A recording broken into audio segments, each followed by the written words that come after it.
Gary Drews, the 9Health President and CEO. Thanks for joining us. Thanks, Marla. Yeah, and I'm Marla. This is part of our series called Health Happens, and we do it every week, Tuesdays at 11, so join us. And today we're going to be talking a little bit about what's new with 9Health, and we want to hear your thoughts. And we are talking all year long, every Tuesday, about how health happens and how health happens for you personally, because we know it's different for everyone, and we know it's always happening. I'm kind of looking at my phone here because I'm getting ready to field your questions, so get them ready for us. But in the meantime, Gary, tell us a little bit about, you've been on the job about 8 months now, right? That's right. That's right. Yeah, so you know barely. everything, and you've learned it all. I do. What are your initial impressions? What have you learned so far? This has been a fabulous journey. Something, the entire thing has been rather unexpected in terms of what I actually observed against what I thought I would observe out in the community. So I was here a few months before the first health fair came along. And then it was 10 weeks solid of health fairs. That's right. Every weekend, every day. And so what I did, I took the opportunity to travel around the state to probably a good couple dozen or more health fairs in all kinds of different facilities, with different services provided, with different, different cultures. But that was really great. You got out to so many different places. It was. Yeah. I went to Blanca, Colorado, went to Simla, Colorado, probably a couple places not as many folks have heard of, but went to some of the fairs in the metro area that were huge. And then I think our largest fair was actually up in Fort Collins, and got to spend some time out in the eastern communities. And I guess what I would take away from this is that there is something unifying and that comes together at a health fair. It brings an entire community together, no matter who you are. Yeah. And so everybody from young innovators, startup CEOs, to cowboys, literally, to EMTs. One of my favorite guys that I met was an EMT out in Simla. And I guess what's really fascinating about this is that health really does transcend everything. That health does happen, whether we choose it or not is up to us, but it is happening to us, and we are controlling a lot of it. And so that's what I think is the thing that really hit home, is that there is a common thread to just about everybody that shows up at a health fair in those folks. And that thread is that they're activated about their health, they care about it, and they're willing to do something pretty simple to just check in at least once a year on what's going on in their body. And they can get a lot of information about what's going on in their body at a health fair, you know, between the biometric screenings and then the other screenings that are mostly free. Right. You can come away from there with quite a bit of information that you can use to really monitor your own health. That's true. I think a lot of folks think of the health fair as primarily a place you go to get some blood screens done. It's incredibly affordable compared to what the market price is for these services. Right. And, to the tune of just fractional to what it actually costs. And so that brings people out, but I think what the big surprise is for folks is that most fairs have many other free services that are provided. In fact, there's up to a few dozen free screenings that are offered. And I think that's one of the more underutilized elements of the health fair is those kinds of screenings are often just as important. Right. And in fact, in some cases are even more important depending on your current set of conditions. Yeah, I mean, vision, hearing, body imbalance, you can get lung function. I know that those are just some of them that you can get that you might not get if you just went to your normal, regular physician appointment or your regular checkup. So, it's additional information that you might get. Now, if you've been to a health fair, or if you haven't been to a health fair and you have a question about, really, why would I do that? Or if you've been to a health fair and you think, I want to share my thoughts. You know, this guy, the new CEO, needs to know about what I think. Yeah, thanks for that. And we do actually want to know. In fact, I prepared a couple questions. I'll throw one of them out there right now, and it kind of speaks to what we were just talking about. Yeah. Every community I went to had its own culture, but it also had its own set of services that could be provided. Many times I don't think everybody necessarily knows what else would be helpful. And so this is an opportunity, I think, to hear from you, to say, what does your community need that if you haven't found a way to share it with the folks that pull together a health fair in your community, let us know. And better yet, if your community does not have a health fair, let us know if you're interested in helping pull one together. Every health fair is completely run by volunteers. Yeah, I don't think people know that. I don't think they do either. Was that surprising to you when you came? Well, it was surprising to me that the top leadership of every health fair is a volunteer. Right. That part was remarkable. So the extraordinary talent that these volunteers have to wrestle and wrangle folks to come to a health fair and to provide their services, whether they're a medical provider or they're a cashier that helps orchestrate the fair itself, or is a provider of a site. Every site we go to is a donated site, and we're so grateful to all those places. That's right. So it really does take a village. It takes actually about 120 villages to pull these together. Or more. We do help facilitate 120 fairs during the course of a year. And I would love to know what services are needed in your community. So maybe that's a great question. If you're out there in your community, of course, what would you want to see at a health fair? What health services would you love to have that maybe you don't currently have? Yeah, so get those write us a note. answers into us, and we'll be sure to take them into consideration. I have my phone here, and I can see when you've sent information, so we'll keep our eye on that. In the meantime, though, your background really lends itself to helping the health consumer understand what it is that they need to know in this day and age, because we're all health consumers now, aren't we? We are. Tell us a little bit about your background and how that brings you to 9Health. Well, you bet.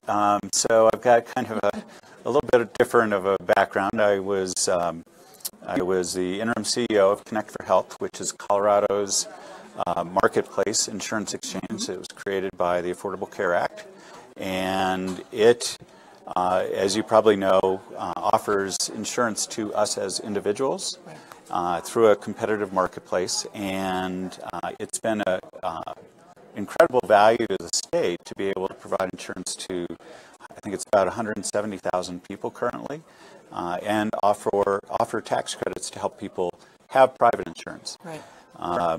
We, of course, also have a pretty incredible Medicaid division and policy and set of innovations that are fueling it that are remarkable, and I'm very grateful to the state for expanding Medicaid here. It's helped a lot of people. It's helped a lot of people, hundreds of thousands of folks. And one of the things that I think I do as a CEO is continue to try to look forward out into what's happening, what's coming in the marketplace for us consumers. What we do know, having worked in that role at Connect for Health, is that insurance has now typically pretty high deductibles, co-insurance, pretty often, sometimes limited networks of providers, and so choice is a little tougher.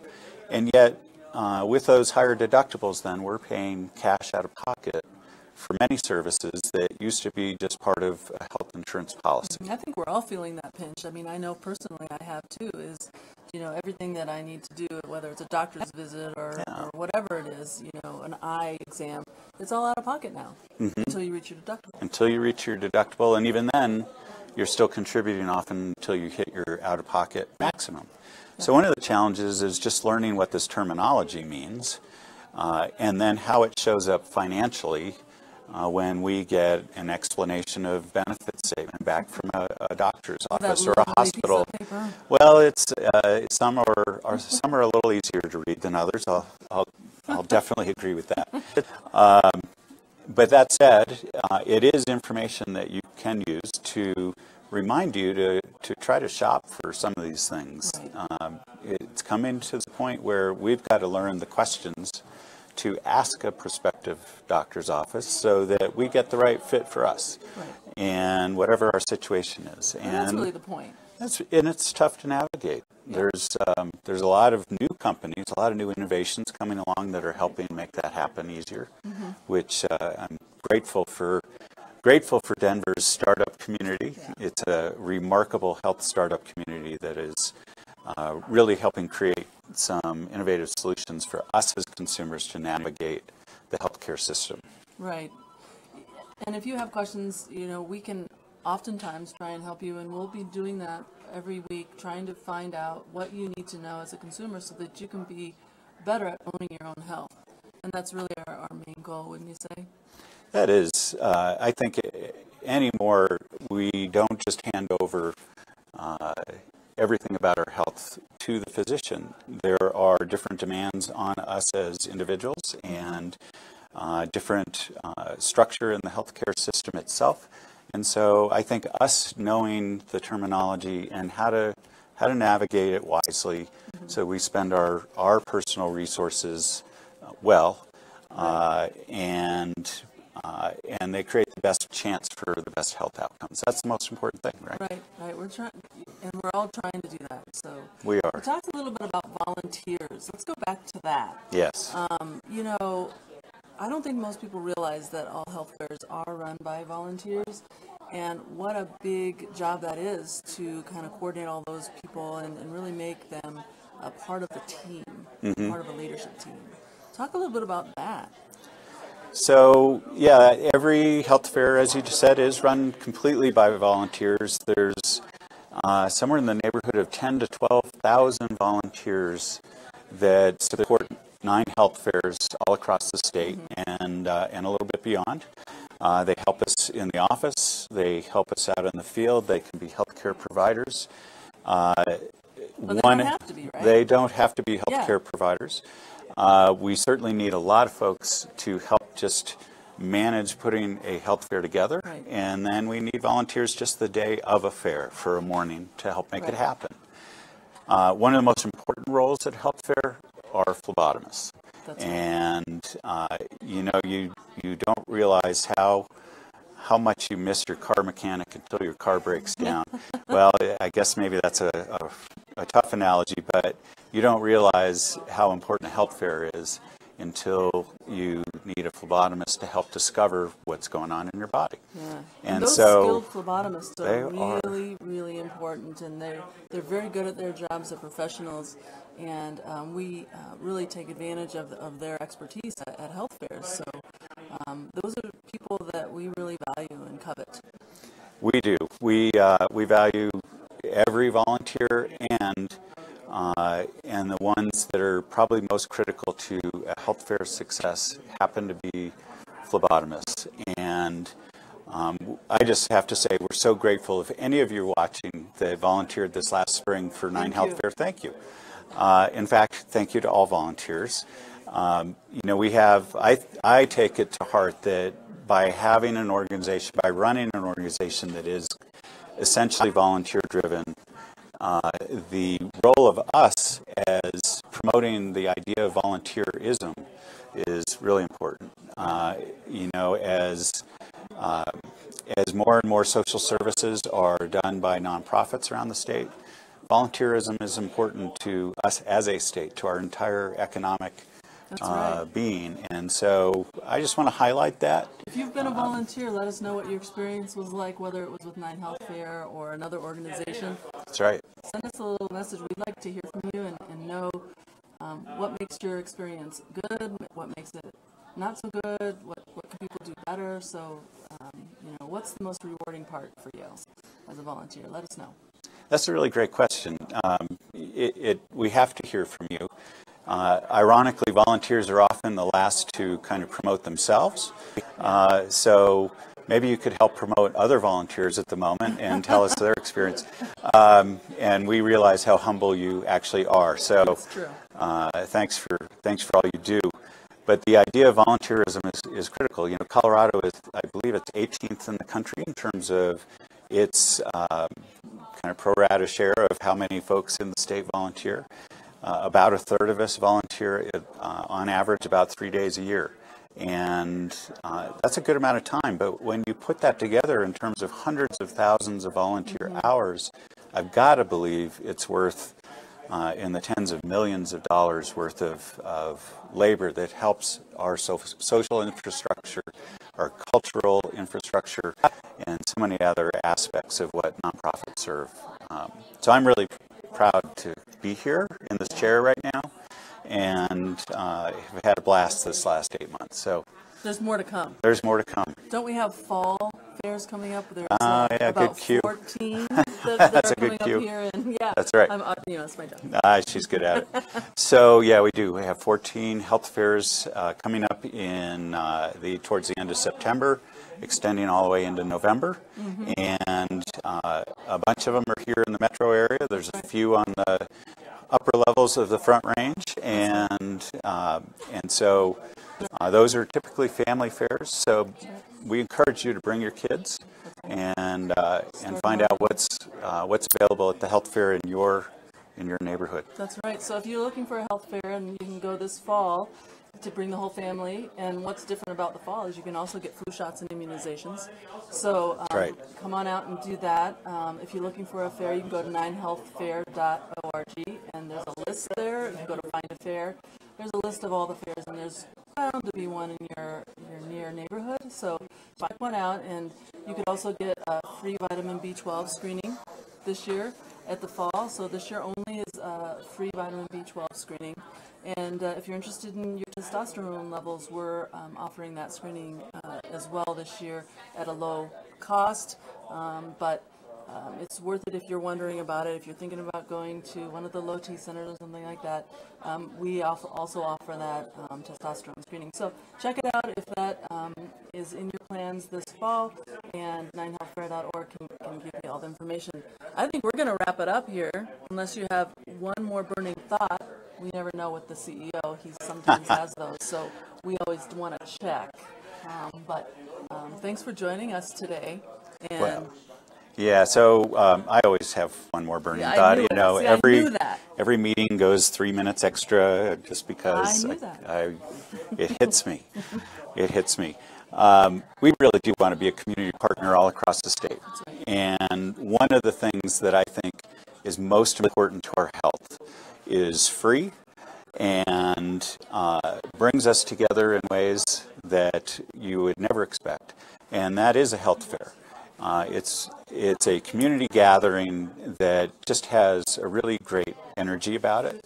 And so, you know, no matter what you think about what's going on in healthcare nationally, no matter what's going on in your town, show up at a health fair and you're going to feel good about what's going on. Yeah. And so I say that not necessarily to encourage you from the standpoint other than that community is really important to us as humans towards our health. And so that sounds maybe a little, I don't know what it sounds like, but just go to a health fair. You're going to feel good. I think so. I think you missed the part where it's just a good feel-good day. It is. Yeah. Yeah. Okay, with that, All we're right. going to sign off. Thank you for joining us. Thanks for listening. We'll see you next Tuesday.